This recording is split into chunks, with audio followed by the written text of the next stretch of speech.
And joining me now is Environment and Water Minister Tanya Plibersek. Minister, thanks so much for your time this morning. The most pressing issue that we have right now probably is Labor's signature Housing Australia Future Fund worth $10 billion. It was blocked in the upper house by the Greens and the Senate in a vote last night. There's potentially going to be another vote this morning. One of the things that the Greens aren't happy about, and they hold the balance of power, is that this is not a direct investment. Instead, the fund is going into, the stock market, they say, and then the dividends from that fund is going to be used to really help in this housing crisis. And that's not enough, they're saying. But this is the biggest crisis facing Australia right now. So why is Labor choosing to put the $10 billion into the stock market and only spend the returns on addressing the issue?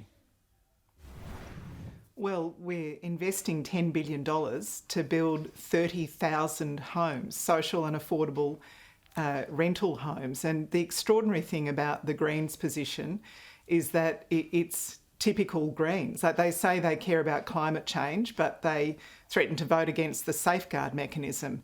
In my own area, they say they want more investment in the environment, but they've said they're going to vote against the nature repair bill. And now in housing, they say they want more investment in housing, but they're voting against tens of thousands of affordable homes for people, for women and children escaping domestic violence, for our veterans who've been sleeping on the streets, who are homeless.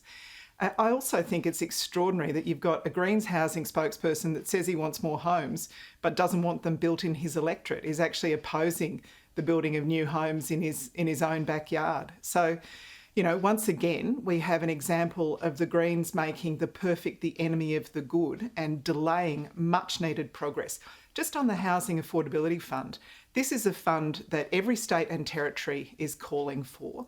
Housing experts, homelessness advocates are calling for this spending, and yet, once again, the Greens think they know better. The Housing Minister, Julie Collins, has spent hours and hours talking with the Greens and the crossbenchers, addressing their concerns, and still, we have this situation where the one political party is blocking investment that would build tens of thousands of new homes, 30,000 new homes, because they don't like the way the money is being managed. And that's just absurd. Opposition Leader Peter Dutton, we've got his budget reply speech tonight, which we're going to be playing to you live here on Sky News, but he's expected to focus on migration. He used that in question time yesterday, saying 1.5 million people coming over the next 5 years, and there's no infrastructure to deal with these arrivals. Is that likely to be a key with his budget reply speech tonight? Oh, well, we'll see if Peter Dutton has any positive proposals in his budget reply speech. It'd be really good. He hasn't used the opportunity up till now to really lay out a vision for Australia. What is his vision for Australia? What sort of Australia does he want to see? I think tonight, let's see. Let's have him lay out what he would do differently. What are his proposals? What are his policies? Just on your portfolio, there's $121 million to be spent in the budget to set up the new Environment Protection Australia Agency, a further $51 million to set up the Environment Information Australia. So $172 million in total. This is a huge amount of money. Why so much for these setup costs?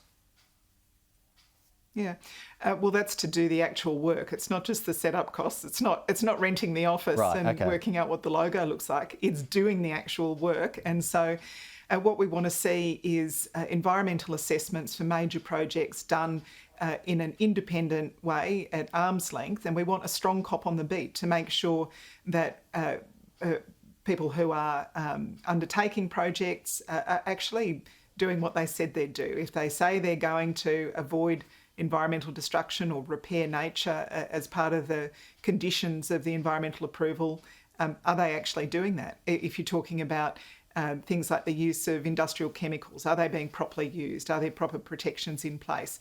The environmental data function is really important, the environmental information.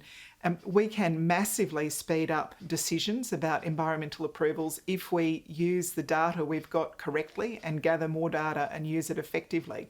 We can take up to a year off an approval process. We can save millions of dollars for big projects by actually having that information to hand, saying yes faster or saying no faster, because businesses will tell you the next best answer after yes is a fast no, not something that drags on for years and then ends up in a no. So the EPA will give us a strong environmental cop on the beat, much more independent and arm's length decisions about projects, better protection for our environment, faster, clearer decisions for business, and that data function really underpins that work.